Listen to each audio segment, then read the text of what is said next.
नमः शिवाय। अध्याय 5, जिसमें शिव पुराण के श्रवण की विधि तथा श्रोताओं के पालन करने योग्य नियमों का वर्णन किया गया है। शौनक जी कहते हैं, महाप्राज्ञ व्यास शिष्य सूत जी, आपको नमस्कार है। आप धन्य हैं, शिव भक्तों में श्रेष्ठ हैं। आपके महान गुण वर्णन करने योग्य हैं। अब आप कल्याण में शिव पुराण के श्रवण की विधि बतलाइए, जिससे सभी श्रोताओं को संपूर्ण उत्तम फल की प्राप्ति हो सके। सूत जी ने कहा, मुने शौनक, अब मैं तुम्हें संपूर्ण फल की प्राप्ति के लिए शिव पुराण के श्रवण की विधि बता रहा हूँ। पहले किसी ज्योतिषी को बुलाकर दान मान से संतुष्ट करके अपने सहयोगी लोगों के साथ बैठकर बिना किसी विघ्न बाधा के कथा की समाप्ति होने के उद्देश्य से शुद्ध मुहूर्त का अनुसंधान कराएं और प्रयत्न पूर्वक देश देश में स्थान स्थान पर यह संदेश भेजें कि हमारे यहाँ शिव पुराण की कथा होने वाली है। अपने कल्याण की इच्छा रखने वाले लोगों को उसे सुनने के लिए अवश्य पधारना चाहिए। कुछ लोग भगवान श्री हरि की कथा से बहुत दूर पड़ गए हैं। कितनी ही स्त्री, शूद्र आदि भगवान शंकर के कथा कीर्तन से वंचित रहते हैं। उन सबको भी सूचना हो जाए, ऐसा प्रबंधन करना चाहिए। देश देश में जो भगवान शिव के भक्त हो तथा शिव कथा के कीर्तन तथा श्रवण के लिए उत्सुक हो, उन सबको आदर पूर्वक बुलवाना चाहिए और आए हुए लोगों का सब प्रकार से आदर सत्कार करना चाहिए। शिव मंदिर में, तीर्थ में, वन प्रांत में अथवा घर में शिव पुराण की कथा सुनने के लिए उत्तम स्थान का निर्माण करना चाहिए। केले के खंभों से सुशोभित एक ऊंचा कथा मंडप तैयार कराए। उसे सब और फल पुष्प आदि से तथा सुंदर चंदोवे से अलंकृत करें और चारों ओर ध्वजा पताका लगाकर तरह तरह के सामानों से सजाकर सुंदर शोभा संपन्न बना दें। भगवान शिव के प्रति सब प्रकार से उत्तम भक्ति करनी चाहिए। वही सब तरह से आनंद का विधान करने वाली है। परमात्मा भगवान शंकर के लिए दिव्य आसन का निर्माण करना चाहिए तथा कथावाचक के लिए भी एक ऐसा दिव्य आसन बनाना चाहिए जो उनके लिए सुखद हो सके। मुने, नियम पूर्वक कथा सुनने वाले श्रोताओं के लिए भी यथा योग्य सुंदर स्थानों की व्यवस्था करनी चाहिए। अन्य लोगों के लिए साधारण स्थान ही रखना चाहिए। जिसके मुख से निकली हुई वाणी देहधारियों के लिए कामधेनु के समान अभीष्ट फल देने वाली होती है, उस पुराण वेत्ता विद्वान वक्ता के प्रति तुच्छ बुद्धि कभी नहीं करनी चाहिए। संसार में जन्म तथा गुणों के कारण बहुत से गुरु होते हैं, परंतु उन सब में पुराणों का ज्ञाता विद्वान ही परम गुरु माना गया है। पुराण वेत्ता पवित्र, दक्ष, शांत, ईर्ष्या पर विजय पाने वाला, साधु और दयालु होना चाहिए।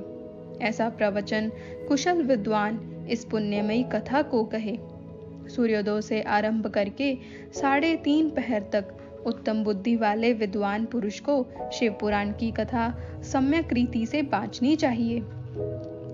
मध्याह्न काल में 2 घड़ी तक कथा बंद रखनी चाहिए, जिससे कथा कीर्तन से अवकाश पाकर लोग मूल मल मूत्र का त्याग कर सके। कथा प्रारंभ के दिन से एक दिन पहले व्रत ग्रहण करने के लिए वक्ता को शौर करा लेना चाहिए। जिन दिनों कथा हो रही हो उन दिनों प्रयत्न पूर्वक प्रातः काल का सारा नित्य कर्म संक्षेप से ही कर लेना चाहिए। वक्ता के पास उसकी सहायता के लिए एक दूसरा वैसा ही विद्वान स्थापित करना चाहिए।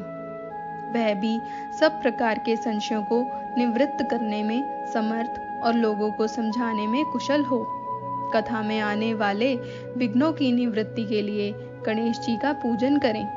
कथा के स्वामी भगवान शिव की तथा विशेषतः शिव पुराण की पुस्तक की भक्ति भाव से पूजा करें। तत्पश्चात उत्तम बुद्धि वाला श्रोता तन मन से शुद्ध एवं प्रसन्न चित्त हो आदर पूर्वक शिव पुराण की कथा सुने। जो वक्ता और श्रोता अनेक प्रकार के कर्मों में भटक रहे हों, काम आदि छह विकारों से युक्त हों, स्त्री में आसक्ति रखते हों और पाखंडपूर्ण बातें कहते हों, वे पुण्य के भागी नहीं होते। जो लौकिक चिंता तथा धन, ग्रह एवं पुत्र आदि की चिंता को छोड़कर कथा में मन लगाए रहते हैं, उन शुद्ध बुद्धि पुरुषों का उत्तम फल की प्राप्ति होती है। जो श्रोता श्रद्धा और भक्ति से युक्त होते हैं, दूसरे कर्मों में मन नहीं लगाते और मौन, पवित्र एवं उद्वेग शून्य होते हैं, वे ही पुण्य के भागी होते हैं। सूत जी बोले, शौनक, अब शिव पुराण सुनने का व्रत लेने वाले पुरुषों के लिए जो नियम हैं, उन्हें भक्ति पूर्वक सुनो। नियम पूर्वक इस श्रेष्ठ कथा को सुनने से बिना किसी विघ्न बाधा के उत्तम फल की प्राप्ति हो जाती है। जो लोग दीक्षा से रहित हैं, उन्हें कथा श्रवण में अधिकार नहीं है। अतः मुने, कथा सुनने की इच्छा वाले सब लोगों को पहले वक्ता से दीक्षा ग्रहण करनी चाहिए। जो लोग नियम से कथा सुने, उनको ब्रह्मचर्य से रहना, भूमि पर सोना, पत्तल में खाना और प्रतिदिन कथा समाप्त होने पर ही अन्न ग्रहण करना चाहिए। जिसमें शक्ति हो वह पुराण की समाप्ति तक उपवास करके शुद्धता पूर्वक भक्ति भाव से उत्तम शिव पुराण को सुने। इस कथा का व्रत लेने वाले पुरुष को प्रतिदिन एक ही बार हविष्यान भोजन करना चाहिए। जिस प्रकार से कथा श्रवण का नियम सुख पूर्वक सच सके, वैसे ही करना चाहिए। गरिष्ठ अन्न, दाल, जला अन्न, सेम, मसूर, भाप दूषित तथा बासी अन्न को खाकर कथाव्रती पुरुष कभी कथा को न सुने। जिसने कथा का व्रत ले रखा हो, वह पुरुष प्याज, लहसुन, हींग, गाजर, मादक वस्तु तथा आमिष कही जाने वाली वस्तुओं को त्याग दे। कथा का व्रत लेने वाला पुरुष काम, क्रोध आदि 6 विकारों को, ब्राह्मणों की निंदा को तथा प्रतिव्रता और साधु संतों की निंदा को भी त्याग दे। कथाव्रती पुरुष प्रतिदिन सत्य, शौच, दया, मौन, सरलता, विनय तथा हार्दिक उदारता, इन सद्गुणों को सदा अपनाए रहे। श्रोता निष्काम हो या साकाम, वह नियम पूर्वक कथा सुने। सकाम पुरुष अपनी अभीष्ट कामना को प्राप्त करता है और निष्काम पुरुष मोक्ष पा लेता है। दरिद्र, क्षय का रोगी, पापी, भाग्यहीन तथा संतान रहित पुरुष भी इस उत्तम कथा को सुने। काकबंध्या आदि जो 7 प्रकार की दुष्टा स्त्रियां हैं, वे तथा जिसका गर्भ गिर जाता हो, वह इन सभी को शिव पुराण की उत्तम कथा सुननी चाहिए। मुने, स्त्री हो या पुरुष, सबको यत्न पूर्वक विधि विधान से शिव पुराण की है उत्तम कथा सुननी चाहिए। महर्षि, इस तरह शिव पुराण की कथा के पाठ एवं श्रवण संबंधी ज्ञोत्सव की समाप्ति होने पर श्रोताओं को भक्ति एवं प्रयत्न पूर्वक भगवान शिव की पूजा की भांति पुराण पुस्तक की भी पूजा करनी चाहिए। तदनंतर विधि पूर्वक वक्ता का भी पूजन करना आवश्यक है। पुस्तक को आच्छादित करने के लिए नवीन एवं सुंदर बस्ता बनाएं और उसे बांधने के लिए दृढ़ एवं दिव्य डोरी लगाएं। फिर उसका विधिवत पूजन करें। मुनि श्रेष्ठ, इस प्रकार महान उत्सव के साथ पुस्तक और वक्ता की विधिवत पूजा करके वक्ता की सहायता के लिए स्थापित हुए पंडित का भी उसी के अनुसार धन आदि के द्वारा उससे कुछ ही कम सत्कार करें। वहां आए हुए ब्राह्मणों को अन्न धन आदि का दान करें। साथ ही गीत, वाद्य और नृत्य आदि के द्वारा महान उत्सव रचाएं। मुने, यदि श्रोता विरक्त हो तो उसके लिए कथा समाप्ति के दिन विशेष रूप से उस गीता का पाठ कराना चाहिए जिसे रामचंद्र जी के प्रति भगवान शिव ने कहा था। यदि श्रोता गृहस्थ हो तो उस बुद्धिमान को उस श्रवण कर्म की शांति के लिए शुद्ध हविष्य के द्वारा होम करना चाहिए। मुने, रुद्र संहिता के प्रत्येक श्लोक द्वारा होम करना उचित है अथवा गायत्री मंत्र से होम करना चाहिए, क्योंकि वास्तव में यह पुराण गायत्री में ही है। अथवा शिव पंचाक्षर मूल मंत्र से हवन करना उचित है। होम करने की शक्ति न हो तो विद्वान पुरुष यथाशक्ति हविन्य हविष्य का ब्राह्मण को दान करे। न्यूनता रिक्ता रूप दोष की शांति के लिए भक्ति पूर्वक शिव सहस्त्र नाम का पाठ अथवा श्रवण करे। इससे सब कुछ सफल होता है, इसमें संशय नहीं है, क्योंकि तीनों लोकों में उससे बढ़कर कोई वस्तु नहीं है। कथा श्रवण संबंधी व्रत की पूर्णता की सिद्धि के लिए 11 ब्राह्मणों को मधु मिश्रित खीर भोजन कराएं और उन्हें दक्षिणा दें।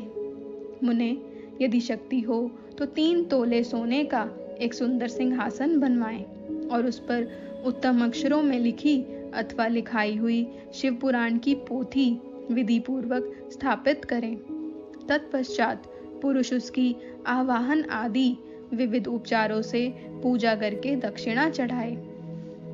फिर जितेंद्रिय आचार्य का वस्त्र आभूषण एवं गंध आदि से पूजन करके दक्षिणा सहित वह पुस्तक उन्हें समर्पित कर दे। उत्तम बुद्धि वाला श्रोता इस प्रकार भगवान शिव के संतोष के लिए पुस्तक का दान करे। शौनक, इस पुराण के उस दान के प्रभाव से भगवान शिव का अनुग्रह पाकर पुरुष भव बंधन से मुक्त हो जाता है। इस तरह विधि विधान का पालन करने पर श्री संपन्न शिव पुराण संपूर्ण फल को देने वाला तथा भोग और मोक्ष का दाता होता है। मुने, शिव पुराण का वह सारा महात्म्य जो संपूर्ण अभीष्ट को देने वाला है मैंने तुम्हें कह सुनाया। अब और क्या सुनना चाहते हो? श्रीमान शिव पुराण समस्त पुराणों के भाल का तिलक माना गया है। यह भगवान शिव को अत्यंत प्रिय, रमणीय तथा भवरोग का निवारण करने वाला है। जो सदा भगवान शिव का ध्यान करते हैं, जिनकी वाणी शिव के गुणों की स्तुति करती है और जिनके दोनों कान उनकी कथा सुनते हैं, इस जीव जगत में उन्हीं का जन्म लेना सफल है। वे निश्चय ही संसार सागर से पार हो जाते हैं। भिन्न भिन्न प्रकार के समस्त गुण जिनके सच्चिदानंदमय स्वरूप का कभी स्पर्श नहीं करते, जो अपनी महिमा से जगत के बाहर और भीतर भासमान है तथा जो मन के बाहर और भीतर वाणी एवं मनोवृत्ति रूप में प्रकाशित होते हैं, उन अनंत आनंद घन रूप परम शिव की मैं शरण लेता हूँ।